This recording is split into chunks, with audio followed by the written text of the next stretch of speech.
Jika semua es kutub mencair, pernahkah kalian membayangkan dunia tanpa es? Bukan hanya es di minuman kalian, tapi semua es di planet ini. Di Antartika dan Greenland ada lapisan es setebal kilometeran. Itu adalah cadangan air tawar terbesar di bumi. Tapi bagaimana jika pemanasan global membuat semua es itu mencair? Ini bukan sekadar permukaan air laut naik. Ini adalah skenario perubahan total wajah planet kita. Apa yang akan terjadi jika semua es di kutub mencair? Bagian 1, kiamat air, kenaikan permukaan laut. Fakta pertama dan paling menakutkan, permukaan air laut akan naik. Tapi naiknya bukan hanya 1 atau 2 meter. Jika semua es di Greenland dan Antartika mencair, permukaan air laut global diperkirakan akan naik setinggi 65 hingga 70 meter. Apa artinya ini? Ini berarti selamat tinggal untuk hampir semua kota pesisir di dunia.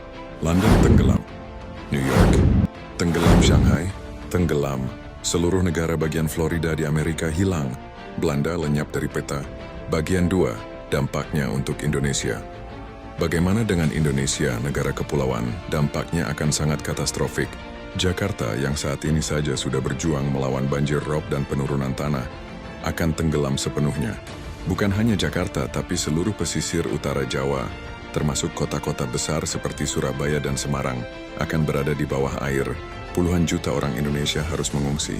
Kita akan kehilangan pusat ekonomi, infrastruktur vital, dan lahan pertanian subur di pesisir. Ini akan menjadi krisis pengungsian internal terbesar dalam sejarah kita. Bagian 3, efek berantai yang mengerikan. Masalahnya tidak berhenti di situ.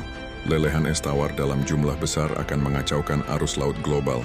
Arus laut ini bekerja seperti conveyor belt raksasa yang memindahkan panas ke seluruh planet dan mengatur iklim kita.